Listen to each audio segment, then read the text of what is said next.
Plastic tank ಮನೆ. ಅದು ಪಕ್ಷಿಗಳ ಗ್ರಾಮದಲ್ಲಿ ಬೇಸಿಗೆ ಕಾಲ. ಬಿಸಿಲು ತುಂಬಾ ಜಾಸ್ತಿ ಇತ್ತು. ಊರಿನ ಗಡಿಯಲ್ಲಿರುವ ಕಸ ಹಾಕುವ ಜಾಗದಲ್ಲಿ ಸುಮಾರು ವಾಟರ್ ಟ್ಯಾಂಕ್ಗಳು ಇತ್ತು. ಆ ವಾಟರ್ ಟ್ಯಾಂಕ್ಗಳನ್ನ ತಗೊಂಡ್ ಬಂದು ಒಂದ್ ಸೈಡ್ ಕಟ್ ಮಾಡಿ ಮನೆಯಾಗಿ ಬದಲಾಯಿಸ್ಕೊಂಡು ಆ ಮನೆಗಳಲ್ಲಿ ಲೂಸಿ ಪಾರಿವಾಳ, ತುನಿ ಗುಬ್ಬಚ್ಚಿ, ಚೋಟಿಗಿಳಿ ಕಷ್ಟಪಟ್ಟು ಜೀವನ ಬಾಳ್ತಾ ಇದ್ರು. ಬೇಸಿಗೆ ಕಾಲ ಅನ್ನೋದ್ರಿಂದ ಮಧ್ಯಾಹ್ನದ ಸಮಯ ಆ ಮನೆಯೊಳಗಡೆ ಒಂಥರ ತುಂಬಾನೇ ಬಿಸಿ ಬಿಸಿಯಾಗಿ ಇತ್ತು. ಒಂದಿನ ಮಧ್ಯಾಹ್ನದ ಸಮಯ ಬಿಸಿಲು ಜಾಸ್ತಿ ಇದ್ದಾಗ ಮನೆಯೊಳಗಡೆ ಕೂತ್ಕೊಂಡು ಮಾತಾಡಕ್ಕಾಗದೆ ತುನಿಗುಬ್ಬಚ್ಚಿ, ಲೂಸಿ ಪಾರಿವಾಳ ಹಾಗೂ ಚೋಟಿಗಿಳಿ 3 ಜನನು ಮನೆಯಿಂದ ಹೊರಗಡೆ ಬಂದ್ರು. ಅವ್ರೆಲ್ರಿಗೂ ಕೂಡ ತುಂಬಾನು ಬೇಜಾರಾಗ್ತಾ ಇತ್ತು. ಅಯ್ಯೋ ದೇವ್ರೆ, ಏನಪ್ಪ ನಮ್ ಜೀವನ. ಈ ಪ್ಲಾಸ್ಟಿಕ್ ಡಬ್ಬಿಗಳಲ್ಲಿ ಕೂತ್ಕೊಂಡು ನಮ್ಮ ಮೈಯೆಲ್ಲ ಬಿಸಿಯಲ್ಲಿ ಸುಡ್ತಾ ಇದೆ. ಆವಾಗ ನಮಗೆ ಅಂತ ಒಂದ್ ಮನೆ ಇತ್ತು, ತಂಪಾದ ಗಾಳಿ ಸಿಗ್ತಾ ಇತ್ತು. ಇವಾಗ ಈ ಪ್ಲಾಸ್ಟಿಕ್ ಡ್ರಮ್ ಒಳಗೆ ಕೂತ್ಕೊಂಡು ಮೈಯೆಲ್ಲ ಸುಡ್ತಾ ಇದೆ. ಆವಾಗ ಚೋಟು ಬೇಜಾರಿಂದ, ಹೌದು ತುನಿ, ಏನ್ ಮಾಡೋದು? ಹಗ್ಲಲ್ಲಿ ಈ ಡ್ರಮ್ ಒಳಗೆ ಇರೋದ್ರಿಂದ ಬಿಸಿಲಿಂದ ಡ್ರಮ್ ಎಲ್ಲ ಬಿಸಿ ಜಾಸ್ತಿಯಾಗಿ ನಮಗೂ ಕೂಡ ತುಂಬಾನೇ ಶೆಕೆ ಆಗುತ್ತೆ. ಇದೇ ರಾತ್ರಿ ಸಮಯದಲ್ಲಿ ಮಂಜು ಬಿದ್ದು ಚಳಿಯಲ್ಲಿ ನಾವು ನಡುಕ್ತಾ ಇದ್ದೀವಿ. ಏನ್ ಜೀವನ ಇದೆಲ್ಲ, ದರಿದ್ರ ಜೀವನ. ಲೂಸಿ ಪಾರಿವಾಳ ಅಳುತ್ತಾ, ನನಗೇನೋ ನನ್ ಮಗನ ಬಗ್ಗೆ ಆಲೋಚನೆ ಮಾಡಿದ್ರೆ ತುಂಬಾನೇ ಭಯ ಆಗ್ತಾ ಇದೆ. ನನ್ ಮಗ ಸಿಟಿಯಲ್ಲಿ ಕಾಲೇಜಲ್ಲಿ ಓದ್ತಾ ಇದ್ದಾನೆ. ಅವನಿಗೆ ರಜೆ ಕೊಟ್ಟಾಗ ಅವನು ಈ ಗ್ರಾಮಕ್ಕೆ ಬರ್ತಾನೆ. ಆವಾಗ ನಾನು ಈ ಪ್ಲಾಸ್ಟಿಕ್ ಡ್ರಮ್ ಅಲ್ಲಿ ಜೀವನ ಮಾಡ್ತಾ ಇರೋದನ್ನ ನೋಡಿದ್ರೆ ಏನ್ ಹೇಳ್ತಾನೋ. ಅವನು ಕೂಡ ನನ್ನ ಜೊತೆ ಸೇರಿ ಇದೇ ಪ್ಲಾಸ್ಟಿಕ್ ಡ್ರಮ್ ಒಳಗೆ ಹೇಗೆ ಜೀವನ ಮಾಡ್ತಾನೋ ಗೊತ್ತಿಲ್ಲ ತುನಿ. ಹೌದು ಲೂಸಿ, ನನ್ನ ಮಗಳು ಬನ್ನು ಎಲ್ಲರೂ ಸೇರ್ಕೊಂಡು ಸಿಟಿಯಲ್ಲಿ ತಾನೇ ಓದ್ತಾ ಇದ್ದಾರೆ. ಅವರಿಗೆ ಕೂಡ ಈ ವಿಚಾರ ಗೊತ್ತಾದ್ರೆ, ಆ ಮಗಿ ನಮ್ಗೆ ಮೋಸ ಮಾಡಿದ ವಿಚಾರ ಎಲ್ಲ ಗೊತ್ತಾದ್ರೆ ಅವರಿಂದ ತಡ್ಕೊಳಕ್ ಆಗಲ್ಲ. ಆ ಮಗಿ ನಮ್ಮ ಜೀವನವನ್ನು ಸರ್ವನಾಶ ಮಾಡಿದಾಳೆ ರಾಕ್ಷಸಿ. ಹೌದು, ನಮ್ಮ ಮನೆಯನ್ನು ಅವಳ ವಶಪಡಿಸಿಕೊಂಡು ನಮ್ಮನ್ನ ಮನೆಯಿಂದ ಹೊರಗಾಕಿ ನಮಗೆ ಜೀವನ ಪೂರ್ತಿ ಈ ಪ್ಲಾಸ್ಟಿಕ್ ಟ್ಯಾಂಕ್ ಒಳಗೇನೆ ಇರುವ ಪರಿಸ್ಥಿತಿ ಬಂದ್ಬಿಟ್ಟಿದೆ. ನಾವು ಕಸದ ತೊಟ್ಟಿಯೊಳಗೆ ಇದ್ದು ಅಳ್ತಾ ಇದ್ದೀವಿ. ನಮ್ ಜೀವನ ಇಷ್ಟೇ ಏನೋ. ಹಾಗೆ ಪಕ್ಷಿಗಳೆಲ್ಲರೂ ಬೇಜಾರ್ ಮಾಡ್ಕೊಳ್ತಾ ಇದ್ದಾಗ ಆ ಊರಿಗೆ ಹೊಸದಾಗಿ 2 ಗೌರ್ಮೆಂಟ್ ಆಫೀಸರ್ಸ್ ಬಂದಿದ್ರು. ಅವ್ರು ಬೇರೆ ಯಾರೂ ಅಲ್ಲ, ಮಹಿಹದ್ದು ಹಾಗೂ ಮಹಿಹದ್ದಿಗೆ ಅಸಿಸ್ಟೆಂಟ್ ಆಗಿ ಕೆಲಸ ಮಾಡುವ ಕುಹುಬಾತು.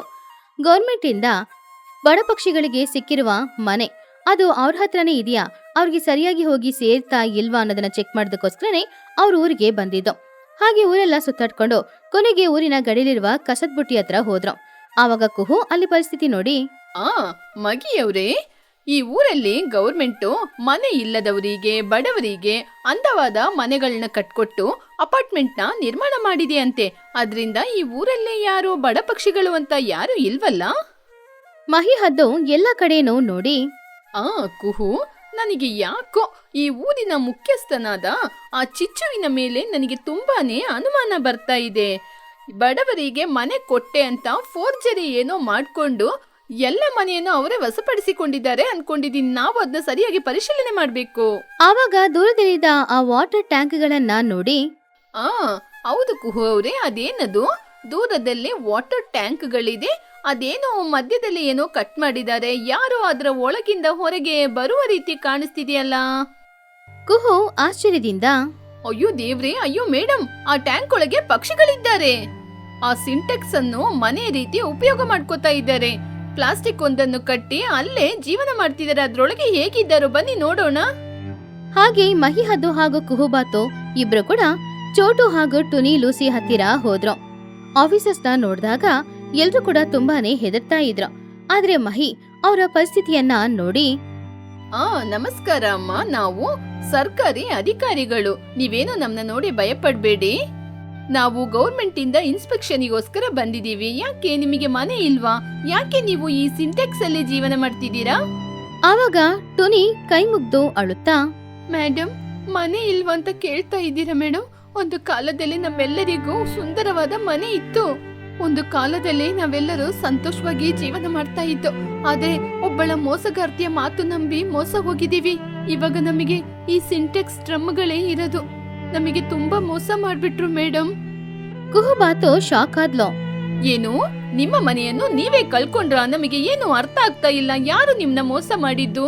ಏನು ಮೋಸ ನಡೀತು ಅಂತ ನಮ್ಮ ಜೊತೆ ಹೇಳಿ. ಖಂಡಿತವಾಗಿ ನಾವು ಮುಂದೆ ನಿಂತು ನಿಮ್ಗೆ ಸಹಾಯ ಮಾಡ್ತೀವಿ. ಏನ್ ವಿಚಾರ ಅಂತ ಸರಿಯಾಗಿ ಹೇಳಿ. ಆವಾಗ ಚೋಟು ಕಣ್ಣೀರಿಸ್ಕೊಂಡು, ನಾನ್ ನಿಮಗೆ ಎಲ್ಲ ವಿಚಾರವನ್ನು ಹೇಳ್ತೀನಿ. ಒಂದು ದಿನ ಗವರ್ಮೆಂಟ್ ನಮಗೆ ಅಪಾರ್ಟ್ಮೆಂಟ್ ಕಟ್ಟಿ ಕೊಡುವ ಹಾಗೆ ಒಂದು ಸ್ಕೀಮ್ ಬಂತು. ನಾವೆಲ್ಲರೂ ಕೂಡ ತುಂಬಾನೇ ಸಂತೋಷದಲ್ಲಿದ್ದು. ಆವಾಗ ಒಬ್ಳು ರಾಕ್ಷಸಿ ನಮ್ನ ಸರಿಯಾಗಿ ಮೋಸ ಮಾಡ್ಬಿಟ್ಲು. ಅದು ಏನು ಅಂತ ಸರಿಯಾಗಿ ಹೇಳ್ತೀನಿ. ಚಿಚುಕಾಗೆ ನಗುತ್ತಾ, ತುನಿ, ಲೂಸಿ, ಚೋಟು, ನಿಮ್ಮೆಲ್ಲರಿಗೂ ಒಂದು ಶುಭವಾರ್ತೆಮಾ. ಈ ಗೌರ್ಮೆಂಟು ನಮ್ಮ ಎಲ್ಲರಿಗೂ ಅಪಾರ್ಟ್ಮೆಂಟ್ ನ ಕಟ್ಟಿ ಕೊಡ್ತಾ ಇದ್ದಾರಂತೆ. ನಿಮಗ್ ಗೊತ್ತಾ? ಹೌದಾ ಮಗಿಯವ್ರೆ, ತುಂಬಾ ಸಂತೋಷ. ಆದ್ರೆ ಆ ವಿಚಾರವನ್ನು ನಮಗೆ ಯಾಕೆ ಹೇಳ್ತಿದ್ದೀರಾ? ನಮ್ಮ ಜೊತೆ ಸಣ್ಣ ಸಣ್ಣ ಮನೆ ಇದೆ ಅಲ್ವಾ? ಅಯ್ಯೋ ಹುಚ್ಚರ, ನಿಮಗೆ ಅಷ್ಟೇ ಗೊತ್ತಿರೋದು. ನೀವು ಗೌರ್ಮೆಂಟಿಗೆ ನೀವು ಇರುವಂತ ಸ್ಥಳವನ್ನು ಕೊಟ್ಬಿಟ್ರೆ ಅವರು ಇದೇ ಜಾಗದಲ್ಲಿ ದೊಡ್ಡ ದೊಡ್ಡ ಅಪಾರ್ಟ್ಮೆಂಟ್ ನ ಕಟ್ಟಿ ಕೊಡ್ತಾರಂತೆ. ಅದ್ರಲ್ಲಿ ನಿಮಗೆ ದೊಡ್ಡ ದೊಡ್ಡ ಮನೆಗಳಿರುತ್ತೆ. ನೀವು ಸಂತೋಷವಾಗಿರ್ಬೋದು. ಲೂಸಿ ಆಶ್ಚರ್ಯದಿಂದ, 2 ಮನೆನಾ? 2 ಮನೆ ಯಾಕೆ ಚಿಚ್ಚು ಕಟ್ಟಿ ಕೊಡ್ತಾರೆ? 2 ಮನೆ ಅಂದ್ರೆ ಒಂದು ಮನೆಯಲ್ಲಿ ನೀವಿರ್ಲಿಕ್ಕೆ, ಇನ್ನೊಂದು ಮನೆನ ಬಾಡಿಗೆ ಬಿಟ್ಟು ಅದ್ರಲ್ಲಿ ಬರುವ ಹಣದಲ್ಲಿ ನಿಮ್ಮ ಮಕ್ಕಳು ಸಿಟಿಯಲ್ಲಿ ಓದ್ತಾ ಇದ್ದಾರಲ್ವಾ, ಅವರಿಗೆ ಅನುಕೂಲ ಆಗುವ ರೀತಿ ಹಣ ಬೇಕಾಗುತ್ತೆ ಅಲ್ವಾ? ಅದಕ್ಕೋಸ್ಕರನೇ ಉಪಯೋಗ ಮಾಡ್ಕೋಬಹುದು. ನೀವು ಕೋಟೀಶ್ವರ ಆಗ್ತೀರಾ. ಏನ್ ಹೇಳ್ತೀರಾ? ಆವಾಗ ಚೋಟು, ವಾವ್, ನಿಜವಾಗ್ಲೂ ನಮಗೆ 2 ಮನೆ ಸಿಗುತ್ತಾ? ನಮ್ಮ ಮಕ್ಕಳ ಜೀವನ ಸೆಟ್ಲ್ ಆಗುತ್ತಾ? ಹಾಗಾದ್ರೆ ನಾವಿದಕ್ಕೆ ಒಪ್ಕೋತೀವಿ ಚಿಚ್ಚು. ಹಾಗಾದ್ರೆ ಇನ್ನು ಯಾಕೆ ತಡ? ಸರಿ, ಈ ಖಾಲಿ ಪತ್ರದಲ್ಲಿ ಸಹಿ ಮಾಡಿ ಕೊಡಿ. ನಿಮ್ಮ ಮನೆಗಳನ್ನ ಇಲ್ಲಿಂದ ಹೊಡೆದಾಕಿ ಇದೇ ಜಾಗದಲ್ಲಿ ದೊಡ್ಡ ದೊಡ್ಡ ಅಪಾರ್ಟ್ಮೆಂಟ್ಗಳನ್ನ ಕಟ್ಟಿ 2 ಕೀನ ನಿಮ್ ಕೈಗೆ ಕೊಡೋದು ನನ್ ಜವಾಬ್ದಾರಿ. ಲೂಸಿ ಜೋರಾಗಿ ಅಳುತ್ತಾ, ಚಿಚ್ಚುವಿನ ಮಾಯ ಮಾತು ನಂಬಿ ನಾವು ಚಿಚ್ಚುವಿಗೆ ನಮ್ಮ ಕೈಯಾರೆ ನಮ್ಮ ಮನೆಯ ಪತ್ರವನ್ನು ಚಿಚ್ಚು ಹೆಸರಿಗೆ ಬದಲಾಯಿಸಿ ಕೈಗೆ ಕೊಟ್ಟು ಸ್ವಲ್ಪ ದಿನಗಳ ನಂತರ ಚಿಚ್ಚು ಕೂಡ ಅಪಾರ್ಟ್ಮೆಂಟ್ ಎಲ್ಲ ಕಟ್ಟಿ ಆಯ್ತು ಎನ್ನುವ ವಿಚಾರ ಗೊತ್ತಾದ ನಂತರ ಕೀ ಕೇಳಲಿಕ್ಕೆ ಅಂತ ಮನೆಗೆ ಹೋದೋ. ಅವಾಗ ಏನಾಯ್ತು? ಆ ಚಿಚ್ಚುಕಾಗೆ ಅಲ್ಲಿ ಇರ್ಲಿಲ್ವಾ? ಇದ್ರು ಮೇಡಮ್. ಇದು ಏನ್ ಪ್ರಯೋಜನ? ನಾವು ಹೋಗಿ ಚಿಚ್ಚು ಇವಾಗ ಮನೆ ಕಟ್ಟಿ ಆಯ್ತಲ್ಲ, 2 ಮನೆ ಕೀ ಕೊಡು ಅಂತ ಚಿಚ್ಚು ಜೊತೆ ಹೋಗಿ ಕೇಳ್ದೋ. ಆವಾಗ ಆ ಚಿಚ್ಚು ನಮ್ನ ನೋಡಿ ಏನ್ ಹೇಳಿದ್ಲು ಗೊತ್ತಾ? ಆವಾಗ ಚಿಚುಕಾಗೆ ನಗುತ್ತಾ, 2 ಮನೆನಾ ನಾನ್ ಯಾಕೆ ನಿಮ್ಗೆ ಕೊಡ್ಬೇಕು? ನಾವು ನಮ್ಮ ಖಾಲಿ ಸ್ಥಳವನ್ನು ನಿನ್ಗೆ ಕೊಟ್ಟು ಅಲ್ವಾ? ನೀನೇನು ಚಿಚ್ಚು ಹಾಗೆ ಕೇಳ್ತಾ ಇದೀಯಾ? ಇವಾಗ ಮನೆ ಎಲ್ಲ ಕಟ್ಟಿ ಆಯ್ತಲ್ವಾ? ಏನು, ನಿಮ್ಮ ಮನೆಯ ಪತ್ರವನ್ನು ನನ್ ಕೈಯಲ್ಲಿ ಕೊಟ್ರ? ಅಯ್ಯೋ ಬುದ್ಧಿಲ್ಲದ ಪಕ್ಷಿಗಳೇ, ನಿಮ್ಮ ಮನೆಯ ಪತ್ರಗಳನ್ನು ನೀವು ನನ್ ಕೈಲಿ ಕೊಟ್ಟಿದ್ರಲ್ವಾ, ಅದು ನಿಮ್ಮ ಹೆಸರಲ್ಲ ಇತ್ತು ಇಲ್ಲ ಅಲ್ವಾ? ಅದು ಹಳೆಯ ನಿಮ್ಮ ತಾತ ಮುತ್ತಾತನ ಕಾಲದಲ್ಲಿ ಇತ್ತು. ಅದನ್ನ ತಗೊಂಡ್ಬಂದು ನಿಮಗೆ ಹೇಗೆ ಕೊಡಕ್ಕಾಗುತ್ತೆ? ಗೌರ್ಮೆಂಟು ಅದನ್ನೆಲ್ಲ ತಗೊಂಡು ಈಗ ಅಪಾರ್ಟ್ಮೆಂಟ್ ನ ಕಟ್ಟಿದೆ. ಇದರಿಂದ ನಿಮಗೆ ಒಂದು ಇಟ್ಟಿಗೆನ ಕೂಡ ನನ್ನಿಂದ ಕೊಡಕ್ಕಾಗಲ್ಲ. ಟುನಿ ಕಣ್ಣೀರನ್ನ ಒರೆಸ್ಕೊಂಡು, ಹೀಗೆ ನಮ್ಮ ಜಾಗವನ್ನು ತಗೊಂಡು ಅದರಲ್ಲಿ ಅಪಾರ್ಟ್ಮೆಂಟ್ಸ್ ನ ಕಟ್ಟಿ ಆ ಅಪಾರ್ಟ್ಮೆಂಟ್ಸ್ ಅಲ್ಲಿ ನಮಗೆ ಒಂದು ರೂಮ್ ಅನ್ನು ಕೂಡ ಕೊಡದೆ ಅದೇ ಮನೆಯನ್ನು ಬೇರೆ ಯಾರಿಗೂ ಲಕ್ಷ ರೂಪಾಯಿಗೆ ಮಾರಾಟ ಮಾಡಿ ಸಂತೋಷವಾಗಿದ್ದಾಳೆ. ನಮಗೆ ಅನ್ಯಾಯ ಆಯ್ತು ಅಂತ ಯಾರ ಜೊತೆ ಹೋಗಿ ಹೇಳ್ಬೇಕು ಅಂತ ವಿಷಯನೇ ಗೊತ್ತಾಗದೆ ಈ ಕಸದಲ್ಲಿ ಬಿದ್ದಿದ್ದಂತಹ ಈ ಟ್ಯಾಂಕ್ ಅನ್ನು ತೆಗೆದುಕೊಂಡು ಬಂದು ಶುದ್ಧ ಮಾಡಿ ಅದನ್ನೇ ಮನೆಯಾಗಿ ಬಳಸ್ಕೊಂಡು ಇಷ್ಟು ದಿನ ಇದರಲ್ಲಿ ಜೀವನ ಮಾಡ್ತಿದ್ದೀವಿ. ಟುನಿ, ಚೋಟು, ಲೂಸಿ 3 ಜನ ಹೇಳಿದ ಕಥೆಯನ್ನ ಕೇಳಿ ಪಾಪ ಮಹಿಹದ್ದಿನ ಕಣ್ಣಲ್ಲಿ ಕಣ್ಣೀರು ಬಂತು. ಅದೇ ಸಮಯ ಚಿಚುಕಾಗೆ ಅವ್ರಿಗೆ ಮೋಸ ಮಾಡಿದ್ದನ್ನ ಕೇಳಿ ಅವಳ ಮೇಲೆ ತುಂಬಾ ಕೋಪನೂ ಬಂತು. ಆವಾಗ ಮಹಿಹದ್ದು ತುಂಬಾನು ಆವೇಶದಿಂದ ಅವಳ ಹಲ್ಲನ್ನ ಕಚ್ಕೊಂಡು ತುಂಬಾ ಕೋಪದಿಂದ, ಆ ಚಿಚ್ಚುವಿಗೆ ಎಷ್ಟೊಂದು ಧೈರ್ಯ! ಗೌರ್ಮೆಂಟು ಬಡವರಿಗೆ ಅಂತ ಕಟ್ಟಿಕೊಟ್ಟ ಅಪಾರ್ಟ್ಮೆಂಟ್ ನ ತನ್ನ ಸ್ವಂತ ಜಾಗವಾಗಿ ಬಳಸ್ಕೊಂಡು ನಿಮ್ಮೆಲ್ಲರನ್ನ ಜಾಗದಿಂದ ಹೊರಗಾಕದ್ಲಾ? ಬಡವರ ಜಾಗವನ್ನು ತೆಗೆದುಕೊಂಡು ನಿಮ್ಮನ್ನು ಅಲ್ಲಿಂದ ಹೊರಗಾಕದ್ಲಾ ಚಿಚ್ಚು? ಅವಳ ನಾನು ಜೀವಂತವಾಗಿ ಬಿಡದಿಲ್ಲ. ಕುಹು ಅವ್ರೆ, ತಕ್ಷಣ ನಮ್ಮ ಪೊಲೀಸ್ ಆಫೀಸರ್ ಗರುಡ ಪಕ್ಷಿ ಇದ್ದಾರಲ್ವಾ, ಅವರಿಗೆ ಆದಷ್ಟು ಬೇಗ ಕಾಲ್ ಮಾಡಿ ಆ ಚಿಚ್ಚುವಿನ ಮನೆ ಮುಂದೆ ಬರ್ಲಿಕ್ಕೆ ಹೇಳಿ. ನಾನ್ ಯಾರು ಅಂತ ಅವಳಿಗೆ ತೋರಿಸ್ತೀನಿ.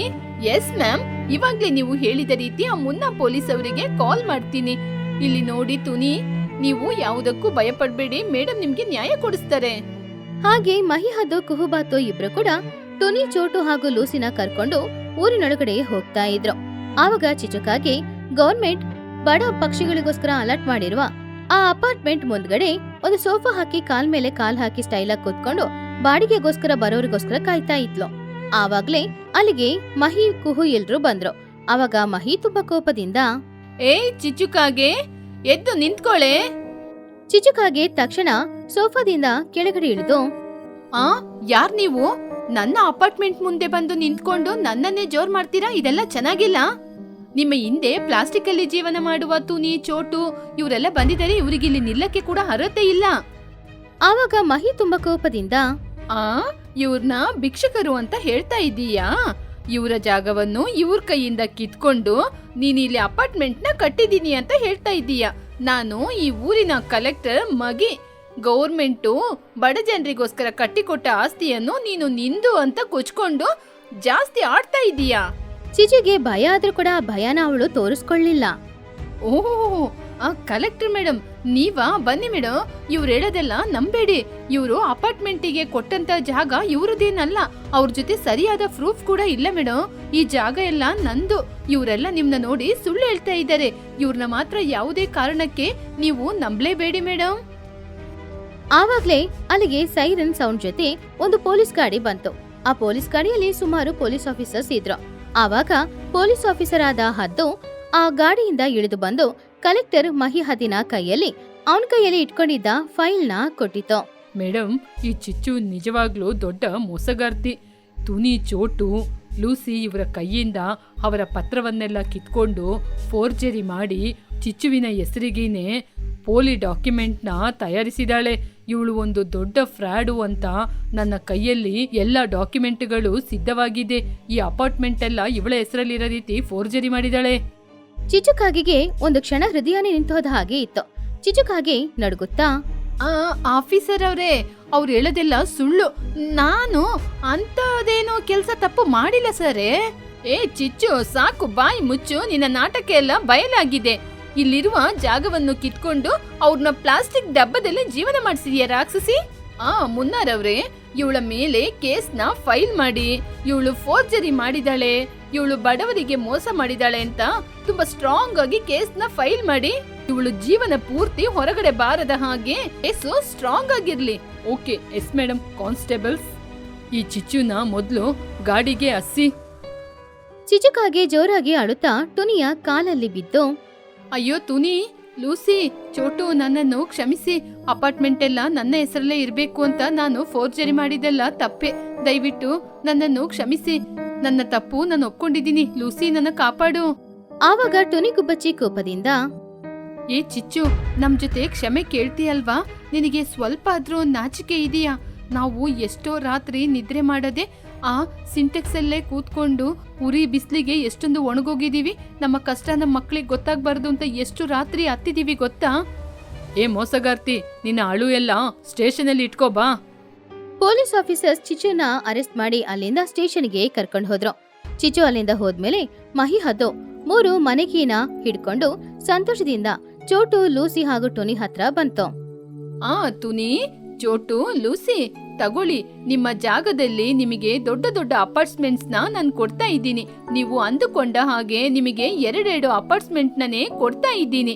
ನೀವು ಅಂದುಕೊಂಡ ಹಾಗೆ ಒಂದಲ್ಲಿ ನೀವು ಇರಿ, ಇನ್ನೊಂದಲ್ಲಿ ನೀವು ಬಾಡಿಗೆ ಬಿಟ್ಟು ಆ ಹಣದಲ್ಲಿ ಸಿಟಿಯಲ್ಲಿರುವ ನಿಮ್ಮ ಮಕ್ಕಳನ್ನು ಚೆನ್ನಾಗಿ ಓದಿಸಿ.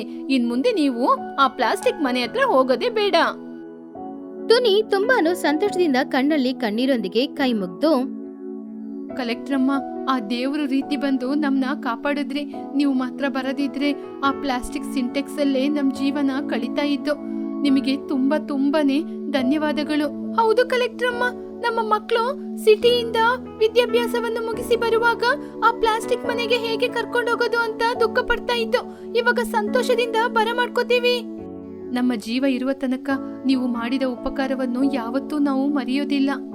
ಸಂತೋಷವಾಗಿ ಜೀವನ ಮಾಡಿ. ಇಷ್ಟು ದಿನ ಆ ಪ್ಲಾಸ್ಟಿಕ್ ಮನೆಯಲ್ಲಿ ನೀವೆಲ್ಲರೂ ದುಃಖ ಪಟ್ಟಿದ್ದೀರಾ. ಇನ್ ಮುಂದೆ ನೀವು ಸಂತೋಷವಾಗಿ ಈ ಮನೆಯೊಳಗೆ ಕಾಲಿಡಿ. ಟುನಿ ಗುಬ್ಬಚ್ಚಿ, ಚೋಟಿಗಿಳಿ, ಲೂಸಿ ಪಾರಿವಾಳ ಎಲ್ರೂ ಕೂಡ ಅವರವರ ಫ್ಲಾಟ್ ಒಳಗಡೆ ಹೋದ್ರು. ತುಂಬಾ ಸಂತೋಷವಾಗಿದ್ರು. ಅವರ ಜೀವನಕ್ಕೆ ಒಂದು ಸೆಕ್ಯೂರಿಟಿ ಸಿಕ್ಕಿತ್ತು. ಅವರ ಮಕ್ಕಳ ಫ್ಯೂಚರ್ ಕೂಡ ಸೇಫ್ ಆಗಿತ್ತು. ಇದೆಲ್ಲದಕ್ಕೂ ಕಾರಣವಾದ ಮಹಿ ಹದ್ದಿಗೆ ಅವರು ಧನ್ಯವಾದ ತಿಳಿಸಿದ್ರು. ಪ್ಲಾಸ್ಟಿಕ್ ಟ್ಯಾಂಕ್ ಮನೆಯಲ್ಲಿ ಬಾಳ್ತಾ ಇದ್ದ ಪಕ್ಷಿಗಳು ಎಲ್ರೂ ಕೂಡ ಇವಾಗ ಅವ್ರವ್ರ ಮನೆಯಲ್ಲಿ ಬಾಳ್ತಾ ಇದ್ರು.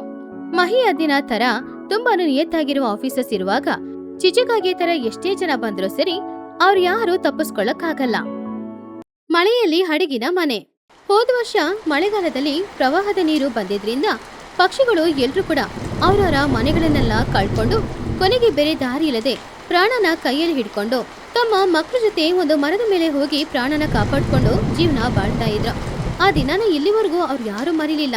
ಹೀಗಿರುವಾಗ ಈ ವರ್ಷ ಕೂಡ ಮಳೆಗಾಲ ಹತ್ರ ಬರೋದ್ರಿಂದ ಎಲ್ರ ಮನ್ಸಲ್ಲೂ ಒಂದೇ ಭಯ. ಈ ಮಳೆಗಾಲದಲ್ಲಿ ಎಲ್ರೂ ಕೂಡ ಮನೆನ ಕಳ್ಕೊಂಡ್ರೆ ಎಲ್ಲಿ ಹೋಗಿ ಹೇಗೆ ಜೀವನ ಮಾಡೋದು ಅನ್ನೋದ್ರ ಬಗ್ಗೆ ಯೋಚನೆ ಮಾಡ್ತಾ ಇದ್ರು. ಒಂದಿನ ಸಂಜೆ ಸಮಯ ಮಹಿ ಹದ್ದು ಚೋಟಿಗಿಳಿ ಟುನಿಗುಬ್ಬಚ್ಚಿ ಊರಿನ ಮಧ್ಯದಲ್ಲಿರುವ ಮರದ ಕೆಳಗಡೆ ನಿಂತ್ಕೊಂಡು ಇದ್ರ ಬಗ್ಗೆನೇ ಯೋಚನೆ ಮಾಡ್ತಾ ಇದ್ರು. ಅಯ್ಯೋ ಚೋಟು, ಈ ಮಳೆಕಾಲ ಬರ್ತಾ ಇದೆ ಅಂದ್ರೆ ತುಂಬಾನೇ ಭಯ ಆಗ್ತಾ ಇದೆ. ಕಳೆದ ವರ್ಷದ ಬಗ್ಗೆ ಆಲೋಚನೆ ಮಾಡಿದ್ರೇನೆ ಮಳೆ ಸಮಯದಲ್ಲಿ ಮಕ್ಕಳಿಗೆ ತಿನ್ಲಿಕ್ಕೆ ಕೂಡ ಏನಿಲ್ದೆ ನಾವು ಎಷ್ಟೊಂದು ಕಷ್ಟ ಅನುಭವಿಸಿದೀವಿ. ಈ ವರ್ಷ ಕೂಡ ಮಳೆ ಹಾಗೆ ಬಂದ್ರೆ ನಮ್ಮ ಪರಿಸ್ಥಿತಿ ಏನು? ಹೌದು ತುನಿ, ಕಳೆದ ವರ್ಷ ನನ್ನ ವ್ಯಾಪಾರಕ್ಕೆಲ್ಲ ಎಷ್ಟೊಂದು ನಷ್ಟ ಆಯ್ತು. 1,00,000 ಮೇಲೇನೆ ನಷ್ಟ ಆಯ್ತು. ಈ ವರ್ಷ ಕೂಡ ಮಳೆ ಹಾಗೆ ಇರುತ್ತೆ ಅಂತ ವಾತಾವರಣದಲ್ಲಿ ಹೇಳ್ತಿದ್ದಾರೆ. ಏನೋ ಗೊತ್ತಿಲ್ಲ. ಹೌದು, ನಮ್ಮ ಮನೆಗಳೆಲ್ಲ ನದಿಯ ದಡದಲ್ಲಿ ಇರೋದ್ರಿಂದ ನಮಗೆ ಖಂಡಿತ ಮಳೆ ಬಂದ್ರೆ ಅಪಾಯ ಆಗುತ್ತೆ. ಈ ಸಲ ಅಪಾಯ ಆಗದ ಹಾಗೆ ನಾವು ಏನಾದ್ರೂ ಮುನ್ನೆಚ್ಚರಿಕೆ ಕ್ರಮವನ್ನು ವಹಿಸ್ಬೇಕು. ಇದೆಲ್ಲವನ್ನು ನೋಡ್ತಾ ಇದ್ದ ಚಿಚುಕಾಗೆ ಸ್ಟೈಲ್ ಆಗಿ ನಡ್ಕೊಂಡು ಅವರೆಲ್ಲರ ಹತ್ತಿರ ಬಂದ್ಲು. ಅವಳ ಕಣ್ಣಿನಲ್ಲಿ ಯಾವುದೇ ಭಯಾನೂ ಇಲ್ಲ, ಅದಕ್ಕೆ ಬದಲು ಒಂದು ಗರ್ವ ಮಾತ್ರ ಇತ್ತು. ಹಲೋ ಹಲೋ ಹಲೋ, ಎಲ್ರಿಗೂ ಹಲೋ. ಇಲ್ಲಿ ನೋಡಿ, ನೀವೆಲ್ಲರೂ ಭಯಪಡ್ತಾ ಇರುವಾಗ ನಾನು ಕೇಳ್ಕೊಂಡೇ ಇದ್ದೆ. ಆದ್ರೆ ಈ ಸಲ ಈ ಚಿಚ್ಚುಕಾಗೆ ನಿಮಗೆ ಯಾರಿಗೂ ತೊಂದರೆ ಬಾರದ ಹಾಗೆ ಒಂದು ಮಾಸ್ಟರ್ ಪ್ಲಾನ್ ಅನ್ನೇ ಹಾಕಿದ್ದೀನಿ. ಅದನ್ನು ಕೇಳಿ ಟುನಿ ಆಶ್ಚರ್ಯದಿಂದ, ಪ್ಲಾನಾ? ಏನ್ ಚಿಚ್ಚು, ಮತ್ತೆ ಏನಾದ್ರೂ ವಕ್ರ ಬುದ್ಧಿಯಿಂದ ಆಲೋಚನೆ ಮಾಡಿದೀಯಾ? ನಿನ್ನ ಪ್ಲಾನ್ ಇಂದ ನಮ್ಗೆ ನಷ್ಟನೇ ಹೊರತು ಲಾಭ ಬರೋದಿಲ್ಲ. ಕಳೆದ ಸಲ ನಿನ್ನ ಕರೆಂಟ್ ಬಿಲ್ ಐಡಿಯಾ ನಮಗೆ ಯೋಚನೆ ಇದೆ. ಇಲ್ಲ ತುನಿ, ಈ ಸಲ ನನ್ ಪ್ಲಾನ್ ಕೇಳಿದ್ರೆ ನೀವೆಲ್ಲರೂ ನನ್ ಕಾಲಿಗೆ ಬೀಳ್ತೀರಾ. ಯಾಕೆ ಅಂದ್ರೆ ಮಳೆ ಬಂದಾಗ ನಿಮ್ ಮನೆ ಎಲ್ಲ ನೀರಲ್ಲಿ ಮುಳುಗೋಗ್ಬೋದು. ಆದ್ರೆ ಈ ಸಲ ನಾನ್ ಪ್ಲಾನ್ ಮಾಡುವ ಹಡಗಿನ ಮನೆ ನೀರಿನೊಳಗೆ ಮುಳುಗಲ್ಲ. ಹಡಗಿನ ಮನೆನಾ? ಅದ್ಯಾವ್ದು? ಚಿಚುಕಾಗೆ ಗರ್ವದಿಂದ, ನಾನು ಈ ಸಲ ಪಟ್ನಕ್ಕೆ ಹೋಗಿ ನನ್ನ ಆಸ್ತಿ ಚಿನ್ನ ಎಲ್ಲವನ್ನು ಮಾಡಿ ಒಂದು ಹಡಗನ್ನೇ ಹಣ ಕೊಟ್ಟು ತಗೊಂಬಂದಿದ್ದೀನಿ. ಈ ಹಡಗಿನ ಮನೆಯಲ್ಲಿ 10 ಬೆಡ್ರೂಮು, ಟಾಯ್ಲೆಟ್ ಬಾತ್ರೂಮು, ಕಿಚನು ಎಲ್ಲ ಸೌಕರ್ಯಗಳು ಇದೆ. ನಾವೆಲ್ಲರೂ ಮಳೆಯ ಕಾಲದಲ್ಲಿ ಆ ಹಡಗಿನ ಮನೆಯಲ್ಲಿ ಹೋಗಿ ಸೇಫ್ ಆಗಿ ಉಳ್ಕೊಳ್ಳೋಣ. ಅದು ನೀರಿನ ಮೇಲೇನೆ ಇರೋದ್ರಿಂದ ಯಾರಿಗೂ ಯಾವ ತೊಂದ್ರೆನೂ ಬರಲ್ಲ. ವಾವ್ ಚಿಚ್ಚು, ನೀನು ತುಂಬಾ ಅದ್ಭುತವಾಗಿ ಆಲೋಚನೆ ಮಾಡಿದೀಯಾ. ನಿಜವಾಗ್ಲೂ ಮಳೆ ಬಂದಾಗ ಹಡಗಿನಲ್ಲಿ ಮನೆ ತುಂಬಾನೇ ಚೆನ್ನಾಗಿರುತ್ತೆ. ನಾವು ಕೂಡ ಸೇಫ್ಟಿಯಾಗಿ ನೀರೊಳಗೆ ಮುಳುಗದೆ ಭದ್ರವಾಗಿರ್ತೀವಿ. ಹೌದು ಚಿಚ್ಚು, ನಿನ್ನ ಮೈಂಡು ತುಂಬಾ ಚೆನ್ನಾಗಿ ಕೆಲಸ ಮಾಡುತ್ತೆ. ನಾವು ಆ ಹಡಗಲ್ಲಿ ಬರ್ಲಿಕ್ಕೆ ಏನ್ ಮಾಡ್ಬೇಕು? ಆವಾಗ ಚಿಚ್ಚು ನಗುತ್ತಾ, ಎಲ್ಲನೂ ಫ್ರೀಯಾಗಿ ಆಗ್ಬೇಕು ಅಂದ್ರೆ ಆಗಲ್ಲಲ್ವ ತುನಿ? ಅದ್ರಲ್ಲಿ ನಿಮ್ಗೆ ಎಲ್ಲಾ ಸೌಕರ್ಯಗಳ ಜೊತೆಗೆ ಊಟ ಎಲ್ಲನೂ ನಾನೇ ಕೊಡ್ತಾ ಇದ್ದೀನಲ್ಲ. ಅದರಿಂದ ಪ್ರತಿ ಒಬ್ಬೊಬ್ಬರಿಗೂ 10,000 ಆಗುತ್ತೆ. ಅದು ಕೂಡ ನಮ್ಮ ಊರಿನವರು ಅಂದಿದ್ದಕ್ಕೆ ಮಾತ್ರ ನಿಮ್ಗೆ ಡಿಸ್ಕೌಂಟು. ಪಟ್ಟಣದವರು ಅಂದ್ರೆ ಸುಮಾರು 15,000 ಆಗುತ್ತೆ. ಚೋಟು ಅದನ್ ಕೇಳಿ ಶಾಕ್ ಆದ್ಲು. ಏನು, 10,000ನಾ? ಅಯ್ಯೋ ದೇವ್ರೇ, ಒಬ್ಬೊಬ್ಬರಿಗೆ 10,000 ಅಂದ್ರೆ ಎಲ್ಲಿಗೋಗೋದು ಚಿಚ್ಚು? ನನ್ನ ಅಂಗಡಿಯ ಲಾಭವನ್ನೆಲ್ಲ ನಿನಗೆ ಕೊಟ್ಬಿಡು ಅಂದ್ರೆ ಹೇಗೆ? ಆವಾಗ ಚಿಚುಕಾಗೆ ಅವ್ರ ಹತ್ರ, ಏನ್ ಚಿಚ್ಚು, 10,000 ಅನ್ನೋದು ನಿಮ್ಗೆ ದೊಡ್ಡದಾ? ಪ್ರಾಣಕ್ಕಿಂತ ನಿಮ್ಗೆ ಹಣ ದೊಡ್ಡದಾ? ಅಷ್ಟೊಂದು ನೀರ್ ಬಂದು ಎಲ್ಲನೂ ಕೊಚ್ಕೊಂಡೋಗುವಾಗ ನಿಮ್ಗೆ 10,000 ಅನ್ನೋದು ದೊಡ್ಡದಾ ಅಂತ ನೀವೇ ತೀರ್ಮಾನ ಮಾಡಿ. ಮಹಿ ಹದ್ದು ಕೋಪದಿಂದ, ನಾಳೆ ಏನಾದ್ರೂ ತೊಂದ್ರೆ ಬಂದ್ರೆ ಆವಾಗ ನೋಡ್ಕೊಳ್ಳೋಣ ಚಿಚ್ಚು. ಅದುವರೆಗೂ ನಿನ್ನ ಹಡಗನ್ನು ನೀನೇ ಇಟ್ಕೋ. ಬಾ ತುನಿ, ನಾವು ಹೋಗೋಣ. ನಾವು ಹೋಗಿ ನಮ್ಮ ಮನೆಯಲ್ಲೇ ಎಚ್ಚರಿಕೆಯಿಂದ ಇರೋಣ. ಎಲ್ರೂ ಆ ರೇಟನ್ನ ಕೇಳಿ ನಮಗ್ ಬೇಡ ಅಂತ ಹೇಳಿ ಅಲ್ಲಿಂದ ಹೋಗ್ಬಿಟ್ರು. ಚಿಚುಕಾಗೆ ತುಂಬಾನೇ ಬೇಜಾರಿಂದ ಇದ್ಲು. ಆವಾಗ ಚಿನ್ನುಕಾಗೇನು ಅಲ್ಲಿಗೆ ಬಂದ. ಅವನು ಕೂಡ ಸ್ವಲ್ಪ ಬೇಜಾರಲ್ಲಿ ಇದ್ದ. ಅವನು ಅವನ ತಾಯಿಯ ಹತ್ತಿರ, ಅಮ್ಮೋ, ನಮ್ಮ ಆಸ್ತಿನೆಲ್ಲ ಮಾರಾಟ ಮಾಡಿ ನೋಡಿದ್ರ ಇಷ್ಟು ದೊಡ್ಡ ಹಡಗನ್ನು ತಗೊಂಡ್ರಿ. ಆದ್ರೆ ಯಾರು ಕೂಡ ಬರ್ತಾ ಇಲ್ಲ. ಸ್ವಲ್ಪ ರೇಟ್ನ ಕಡಿಮೆ ಮಾಡಿದ್ರೆ ಬರ್ಬೋದು ಏನೋ. ಆವಾಗ ಚಿಚುಕಾಗೆ, ಏ ಚಿನ್ನು, ನೀನ್ ಬೇಕಾದ್ರೆ ನೋಡ್ತಾ ಇರೋ. ಇವರು ಜೀವ ಹೋಗುವ ತನಕ ಇವರು ಹೀಗೇನೆ ಇರ್ತಾರೆ. ನಾಳೆ ಆ ಮಳೆ ರಾಯನೇ ಇವ್ರನ್ನ ನಮ್ ಬಳಿ ಕರ್ಕೊಂಬರ್ತಾನೆ. ಅದುವರೆಗೂ ನೀನು ನೋಡ್ತಾ ಇರೋ, ಎಲ್ಲರೂ ಖಂಡಿತ ಬರ್ತಾರೆ. ಸರಿಯಾಗಿ 2 ದಿನಗಳ ನಂತರ ಚಿಚುಕಾಗೆ ಹೇಳಿದ ಹಾಗೇನೆ ಊರಿನಲ್ಲಿ ವಾತಾವರಣ ಬದಲಾಯಿತು. ಮೋಡಗಳೆಲ್ಲ ಕಪ್ಪಾಗಿ ಬದಲಾಗಿ ತಂಪಾದ ಗಾಳಿನೂ ಬೀಸ್ತಾ ಇತ್ತು. ಕೆಲವು ಕ್ಷಣಗಳಲ್ಲೇ ಜೋರಾಗಿ ಮಳೆ ಸುರಿಯಕ್ಕೆ ಶುರುವಾಯಿತು. ಬಿರುಗಾಳಿಯ ಜೊತೆ ಮಳೆ ಸುರಿತಾ ಇತ್ತು. ಒಂದಿನ ಅಲ್ಲ, 2 ದಿನ ಅಲ್ಲ, 3 ದಿನ ಬಿಡದೆ ಮಳೆ ಸುರಿತಾನೆ ಇರೋದ್ರಿಂದ ನದಿಯಲ್ಲಿ ನೀರೆಲ್ಲ ಜಾಸ್ತಿಯಾಗಿ ಆ ನೀರು ಊರಿನೊಳಗಡೆ ಬಂದು ಮನೆಯೆಲ್ಲಾನು ಮುಳುಗಿ ಹೋಯ್ತು. ಪಾಪ ಟುನಿಗುಬ್ಬಚ್ಚಿ ಬುಜ್ಜಿಗುಬ್ಬಚ್ಚಿ ಅಯ್ಯೋ ದೇವ್ರೆ, ಏನಿದು ಮಳೆ ನಿಲ್ತಾನೆ ಇಲ್ಲ. ಬುಜ್ಜಿ, ಮನೆಯೊಳಗೆ ನೀರ್ ಬರ್ತಾ ಇದೆ, ಹುಷಾರಾಗಿ ಇರಮ್ಮ. ನನಗೆ ತುಂಬಾನೇ ಭಯ ಆಗ್ತಾ ಇದೆ. ನಮ್ಮ ಮನೆಯಲ್ಲಿರುವ ವಸ್ತುಗಳೆಲ್ಲ ನೀರಲ್ಲಿ ಕೊಚ್ಕೊಂಡು ಹೋಗ್ತಾ ಇದೆ. ನಾವು ಕೂಡ ಕೊಚ್ಕೊಂಡು ಹೋದ್ರೆ ಏನಮ್ಮ ಮಾಡೋದು? ಚೋಟಗಿಳಿ ಅವಳ ಮನೆ ಮಹಡಿಯಲ್ಲಿ ಹೋಗಿ ನಿಂತ್ಕೊಂಡು, ಅಯ್ಯಯ್ಯೋ, ಯಾರಾದ್ರೂ ನಮ್ಮನ್ನ ಕಾಪಾಡಿ. ನನ್ನ ಅಂಗಡಿಯಲ್ಲಿರುವ ವಸ್ತುಗಳೆಲ್ಲ ನೀರಲ್ಲಿ ಕೊಚ್ಕೊಂಡು ಹೋಗ್ತಿದೆ. ಬನ್ನು, ಹುಷಾರಾಗಿ ನಿಲ್ಲೋ. ಅಮ್ಮನ ಗಟ್ಟಿಯಾಗಿ ಹಿಡ್ಕೋ. ಪಾಪ ಬನ್ನು ಅಳುತ್ತಾ, ಅಮ್ಮ, ನನಗೆ ನೀರ್ ನೋಡುವಾಗ ಭಯ ಆಗ್ತಾ ಇದೆ. ನಾವು ಸತ್ತೋಗ್ತೀವ ಅಮ್ಮ. ಹಾಗೆ ಪಕ್ಷಿಗಳು ಎಲ್ರೂ ಕೂಡ ಆ ನೀರಿನ ಮಧ್ಯದಲ್ಲಿ ಸಿಕ್ಕಾಕೊಂಡು ಮನೆ ಮಹಡಿಯಲ್ಲೋ ಇಲ್ಲ ಮರದ ಕೊಂಬೆಯಲ್ಲೋ ನಿಂತ್ಕೊಂಡಿದ್ರು. ಮಳೆನ ನೋಡಿ ಅವರೆಲ್ಲರೂ ತುಂಬಾನೇ ಹೆದರ್ತಾ ಇದ್ರು. ಆವಾಗ್ಲೇ ಬುಜ್ಜಿಗೆ ಒಂದು ಒಳ್ಳೆ ಐಡಿಯಾನು ಬಂತು. ಅಮ್ಮ, ನಾವು ಎಲ್ಲರೂ ಚಿಚ್ಚು ಅತ್ತೆಯ ಹಡಗಿನ ಮನೆಗೆ ಹೋಗೋಣ. ಅಲ್ಲಿ ಹೋದ್ರೆ ಹಡಗು ನೀರಲ್ಲಿ ತೇಲ್ತಾ ಇರುತ್ತೆ, ನಾವು ಕೂಡ ಬದುಕ್ಬೋದು. ಅದನ್ನು ಕೇಳಿ ಟುನಿ ಆಸೆಯಿಂದ, ಹೌದು ಬುಜ್ಜಿ, ನೀನ್ ಹೇಳದೇನೋ ನಿಜಾನೇ. ನಾವು ಬದುಕಿದ್ರೆ ಮಾತ್ರ ತಾನೇ ಹಣ. ದುಡ್ಡೋದ್ರೆ ಪರವಾಗಿಲ್ಲ, ನಮ್ಮ ಜೀವನ ಉಳಿಸ್ಕೋಬೇಕಲ್ಲ. ಬನ್ನಿ, ನಾವು ಎಲ್ಲರೂ ಚಿಚ್ಚುವಿನ ಹಡಗಿನ ಮನೆಗೆ ಹೋಗೋಣ. ಬೇಗ ಬೇಗ ಬನ್ನಿ. ಕೊನೆಗೆ ಬುಜ್ಜಿ ಹೇಳಿದ ಮಾತು ಕೇಳಿ ಪಕ್ಷಿಗಳು ಎಲ್ರೂ ಕೂಡ ಆ ಪ್ರವಾಹದಲ್ಲಿ ತುಂಬಾನೇ ಕಷ್ಟಪಟ್ಟು ನದಿ ತೀರಕ್ಕೆ ಬಂದಾಗ ನದಿ ತೀರದಲ್ಲಿ ಚಿಚುಕಾಗಿ ಏರ್ಪಾಡು ಮಾಡಿರುವ ಆ ದೊಡ್ಡ ಹಡಗಿನ ಮನೆ ನೋಡಕ್ ತುಂಬಾನೇ ಅಂದವಾಗಿತ್ತು. ಆ ಮನೆಯೊಳಗಡೆ ಕೂತ್ಕೊಂಡು ಚಿಚುಕಾಗೆ ಚಿನ್ನುಕಾಗೆ ಇಬ್ರು ಕೂತ್ಕೊಂಡು ಬಿಸಿ ಬಿಸಿ ಸೂಪ್ ಕುಡಿತಾ ಇದ್ರು. ಆವಾಗ್ಲೇ ಪಕ್ಷಿಗಳು ಎಲ್ರೂ ಕೂಡ ಆ ಹಡಗು ಮನೆಯ ಹೊರಗಡೆ ಬಂದು ನಿಂತ್ಕೊಂಡು ಚಿಚುಕಾಗೆ ಹತ್ರ ಸಹಾಯ ಕೇಳಿದ್ರು. ಚಿಚ್ಚು, ಓ ಚಿಚ್ಚು, ನಮ್ನ ಕಾಪಾಡೆ. ನಮ್ಮ ಮನೆಯೆಲ್ಲ ನೀರೊಳಗೆ ಮುಳುಗಿ ಹೋಯ್ತು. ಮಕ್ಕಳೆಲ್ಲ ಚಳಿಯಲ್ಲಿ ನಡುಗ್ತಾ ಇದ್ದಾರೆ. ಬಾಗಿಲು ತೆಗಿಯೇ. ಚಿಚು ಬಾಗಿಲನ್ನ ತೆರೆದು ಸ್ಟೈಲ್ ಆಗಿ ಹೊರಗಡೆ ಬಂದು, ಏನ್ ತುನಿ, 2 ದಿನಗಳ ಹಿಂದೆ ನಿನ್ನ ಹಡಗಿನ ಮನೆ ನಮಗೆ ಅವಶ್ಯಕತೆ ಇಲ್ಲ, ನಮ್ಮ ಮನೆ ಸಾಕು ಅಂತ ಹೇಳಿದ್ರೆ ಇವಾಗ ನೋಡಿದ್ರೆ ಇಲ್ಲಿಗೆ ಬಂದಿದ್ದೀರಾ? ಅಯ್ಯೋ ಚಿಚ್ಚು, ಅವತ್ ನಿನ್ ಮಾತನ್ನ ನಾವು ಕೇಳಿದಿದ್ರೆ ಇವಾಗ ನಮ್ಮ ಆಸ್ತಿ ಆದ್ರೂ ಉಳಿತಾ ಇತ್ತು. ಆದ್ರೆ ನಾವು ಕೇಳಲಿಲ್ಲ. ತಗೋ, ಇವಾಗ ಉಳಿದಿರೋದು 10,000 ಮಾತ್ರ. ಹೌದು ಚಿಚ್ಚು, ಇವಾಗ ನಮ್ ಜೊತೆ ಇರೋದು 10,000. ಇದನ್ನ ತಗೋ. ಮಕ್ಕಳು ಮಳೆಯಲ್ಲಿ ನೆನಿತಾ ಇದ್ದಾರೆ, ಒಳಗೆ ಕರ್ಕೊಂಡೋಗು.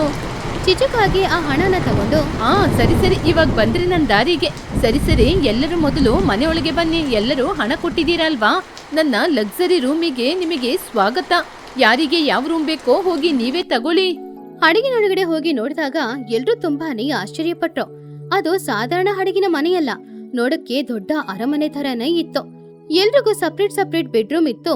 ದೊಡ್ಡ ಟಿವಿ ಇರುವ ಹಾಲ್ ಇತ್ತು. ಅಲ್ಲಿ ಎಸಿನೇ ಇತ್ತು. ಅದೇ ರೀತಿ ಎಲ್ರಿಗೂ ಅಲ್ಲಿ ಬೆಚ್ಚಗೆ ಕೂಡ ಇತ್ತು. ವಾವ್ ಬನ್ನು, ಈ ಹಡಗಿನ ಮನೆಯಲ್ಲಿ ಮಳೆ ಬರ್ತಾ ಇರೋದೇ ಕೂಡ ಗೊತ್ತಾಗ್ತಾನೆ ಇಲ್ಲ. ಈ ಹಡಗಿನ ಮನೆಯಲ್ಲಿ ನಾವೆಲ್ಲರೂ ಸಂತೋಷವಾಗಿ ಆಟ ಆಡ್ಬೋದು. ಸೂಪರ್ ಆಗಿದೆ ಅಲ್ವಾ? ಹೌದು ಬುಜ್ಜಿ, ಇದು ದೊಡ್ಡ ಮಹಾಲಂಗೆ ಇದೆ. ಈ ಚಿಚ್ಚು ಆಂಟಿ ಐಡಿಯಾ ಸೂಪರ್. ಇವಾಗ ನನಗೆ ಯಾವ ಭಯನೂ ಇಲ್ಲ. ಬುಜ್ಜಿ, ನಾನು ಹೇಳಿಲ್ವಾ, ನಮ್ಮ ಅಮ್ಮ ಯಾವಾಗ್ಲೂ ಇದೇ ರೀತಿ ಆಲೋಚನೆ ಮಾಡೋದು. ಸರಿ ಬನ್ನಿ, ಈ ಮನೆ ಸೂಪರ್ ಆಗಿದೆ ಅಲ್ವಾ? ನಾವೆಲ್ಲರೂ ಹೋಗಿ ವಿಡಿಯೋ ಗೇಮ್ ಆಡೋಣ. ಹಾಗೆ ಮಕ್ಕಳೆಲ್ಲರೂ ಸಂತೋಷವಾಗಿ ಮಾತಾಡ್ತಾ ಇದ್ರು. ಹೀಗಿರುವಾಗ ಅವ್ರೆಲ್ರಿಗೂ ಕೂಡ ತುಂಬಾನೇ ಹಸಿವಾಗ್ತಾ ಇತ್ತು. ಚಿಚುಕಾಗೆ ಸಿಟಿಯಿಂದ ಸುಮಾರು ಶೆಫ್ಗಳನ್ನ ಅವಳು ಅಲ್ಲಿ ಕರ್ಸಿದ್ಲು. ಅವ್ರ ಕೈಯಾರೆ ಸೂಪರ್ ಆಗಿ ಮೆನುನು ತಯಾರಾಯ್ತು. ತರತರದ ಆಹಾರ ಎಲ್ಲಾನು ನೋಡಿ ಪಕ್ಷಿಗಳು ಎಲ್ರೂ ಕೂಡ ತುಂಬಾನೇ ಸಂತೋಷ ಪಟ್ರು. ಬನ್ನಿ ಗೆಳೆಯರೆ, ನೀವೆಲ್ಲ 10,000 ಕಟ್ಟಿರೋದ್ರಿಂದ ಈ ಚಳಿಗೆ ಬಿಸಿ ಬಿಸಿ ಸೂಪ್ ಕುಡೀರಿ. ಆನಂತರ ಬಿಸಿ ಬಿಸಿ ಬಿರಿಯಾನಿ ಕೂಡ ರೆಡಿ ಆಗುತ್ತೆ. ಎಲ್ಲರೂ ಊಟ ಮಾಡಿ. ಟುನಿ ಆ ಸೂಪ್ ಅನ್ನ ಕುಡಿದು, ವಾವ್ ಚಿಚ್ಚು, ನಿಜವಾಗ್ಲೂ ನಿನ್ನ ಐಡಿಯಾ ನೋಡಿದ್ರೆ ನಮ್ಗೆ ತುಂಬಾನೇ ಸಂತೋಷ ಆಗ್ತಾ ಇದೆ.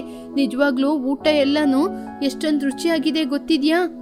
ಚೋಟಗಿಳಿ ಬಿರಿಯಾನಿ ತಿಂದು, ಹೌದು ಚಿಚ್ಚು, ನಾವೆಲ್ಲರೂ ಮೊದ್ಲು ನೀನು 10,000 ಅಂದಾಗ ನಿನ್ ಮೇಲೆ ತುಂಬಾನೇ ಕೋಪ ಬಂತು. ಆದ್ರೆ 10,000 ಕೊಟ್ರು ಕೂಡ ಇವಾಗ ನಮ್ ಜೀವನ ಉಳಿತು. ಹೊಟ್ಟೆ ತುಂಬಾ ಊಟನೂ ಸಿಕ್ತು. ಹೌದೌದು ಚಿಚ್ಚು, ಈ ಮಳೆ ನಮ್ನ ತುಂಬಾನೇ ಭಯಪಡಿಸ್ಬಿಡ್ತು. ಆದ್ರೆ ಈ ಮಳೆಯಿಂದ ಇವತ್ತು ನಾವೆಲ್ಲರೂ ಒಂದೇ ಜಾಗದಲ್ಲಿ ಕೂತು ಸಂತೋಷವಾಗಿ ಊಟ ಮಾಡ್ತಾ ಇರೋದನ್ನ ನೋಡಿದ್ರೆ ತುಂಬಾ ಸಂತೋಷ ಆಗ್ತಿದೆ. ಆವಾಗ ಚಿಚುಕಾಗೆ, ಮತ್ತೆ ನೀವೆಲ್ಲರೂ ಈ ಚಿಚ್ಚುನ ಏನ್ ಅನ್ಕೊಂಡಿದ್ದೀರಾ? ಎಲ್ಲರ ಜೀವನೂ ಮುಖ್ಯ, ಎಲ್ಲರ ಸಂತೋಷನೂ ಮುಖ್ಯ. ಇವಾಗ ನಾನು ಸಂತೋಷವಾಗಿದ್ದೀನಿ, ನನ್ನ ಜೋಬು ಕೂಡ ಸಂತೋಷವಾಗಿದೆ. ಹಾಗೆ ಪಕ್ಷಿಗಳು ಎಲ್ರೂ ಕೂಡ ಚಿಚುಕಾಗೆ ಕಟ್ಟಿರುವ ಆ ಹಡಗಿನ ಮನೆಯಲ್ಲಿ ಸಂತೋಷವಾಗಿ ಬಾಳ್ತಾ ಇದ್ರು. ಹೊರಗಡೆ ಜೋರಾಗಿ ಮಳೆ ಬರ್ತಾ ಇದ್ರು ಕೂಡ, ನೀರು ನದಿಯಿಂದ ಉಕ್ಕಿ ಹೊರಗಡೆ ಬರ್ತಿದ್ರು ಕೂಡ ಚಿಜುಕಾಗೆ ಕಟ್ಟಿರುವ ಹಡಗಿನ ಮನೆಗೆ ಏನೂ ಅಪಾಯ ಬರ್ಲಿಲ್ಲ.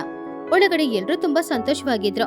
ಎಲ್ರೂ ಕೂತ್ಕೊಂಡು ಮಾತಾಡ್ಕೊಂಡು ಯಾರಿಗೆ ಯಾವಾಗ ಹಸ್ವಾದ್ರೂ ಕೂಡ ಆಹಾರ ಅಲ್ಲಿ ತಯಾರಾಗ್ತಾ ಇತ್ತು. ಎಲ್ರಿಗೂ ಸಪ್ರೇಟ್ ರೂಮು ಕೂಡ ಇತ್ತು. ಹಾಗೆ ಚಿಜುಕಾಗೆ ಎಲ್ಲರ ಹತ್ರನೂ ಹಣ ವಸೂಲಿ ಮಾಡಿದ್ರು ಕೂಡ ಅವ್ರೆಲ್ಲರಿಗೂ ಆ ಮಳೆಗಾಲದಲ್ಲಿ ಯಾವುದೇ ಅಪಾಯನೂ ಬರ್ದೇ ಇರುವ ಹಾಗೆ ಅವರೆಲ್ಲರೂ ಸೇಫ್ ಆಗಿ ಸಂತೋಷವಾಗಿ ಇರೋದಕ್ಕೋಸ್ಕರನೇ ಆ ಹಡಗಿನ ಮನೆನ ಕಷ್ಟಪಟ್ಟು ಕಟ್ಟಿದ್ಲು.